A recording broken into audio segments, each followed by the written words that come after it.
a fixed penalty notice a criminal offence? Let's look at this and see why you might have received one, what to do next, and if it might result in a criminal record. First introduced in the 1950s, fixed penalty notices were initially a way to fine people for parking contraventions.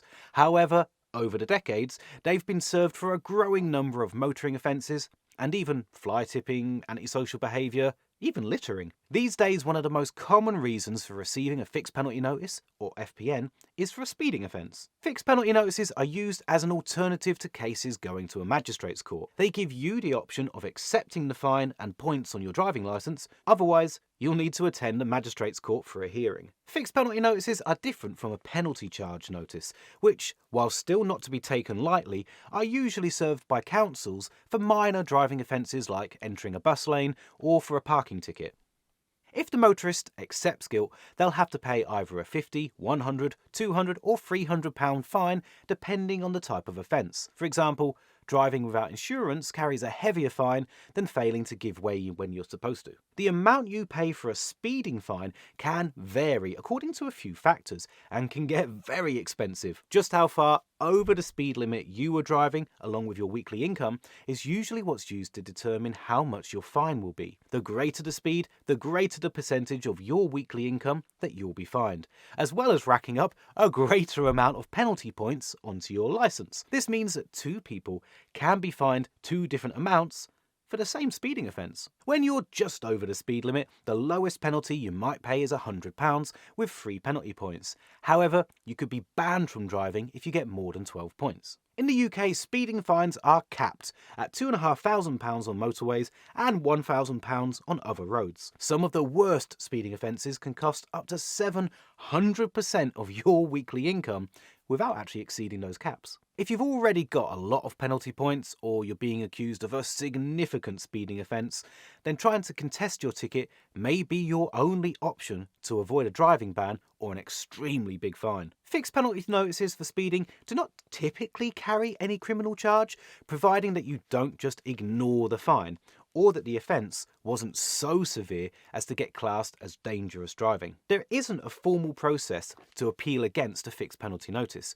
If you don't admit guilt, the case will have to be decided in a court. You might be able to convince the judge that you shouldn't have been served with a fixed penalty notice, but it's rare. In most cases that go to court, the judge orders the motorist to pay an even higher fine than they otherwise would have done if they'd just pleaded guilty. Moreover, they may have to pay further court costs. If you accept the fixed penalty notice, you must make a full payment within 28 days and make the payment via the UK government's website using a debit or a credit card. You'll need some details ready to make the payment, including the notice number, the offence code, the date of the offence, your email address and your phone number. If you agree that you're guilty but fail to pay within the 28-day deadline, the court will increase your fine by 50% of its value. If you don't respond to the newly increased fine, the court can issue an arrest warrant against you and you'll face charges. So ignoring or simply not paying a fixed penalty notice is a way in which a relatively minor offence could actually result in a criminal record. Some motoring offences can result in a criminal record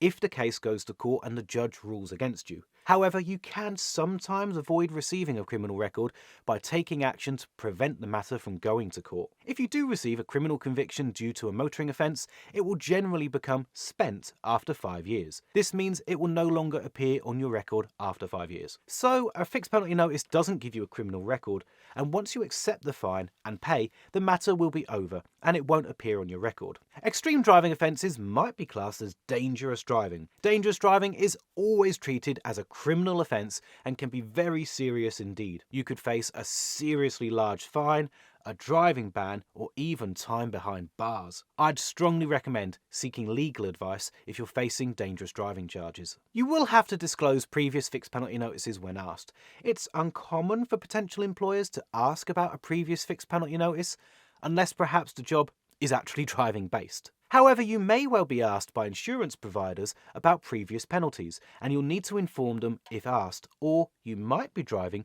with an invalidated insurance policy, which ironically could earn you another fixed penalty notice. If you're wondering about challenging a fixed penalty, or you're worried that a fine is about to land you in trouble, a popular option is to consult a solicitor for help. There's many online solicitors that can work out cheaper and easier than meeting in person. JustAnswer, for example, only costs £5 for a trial.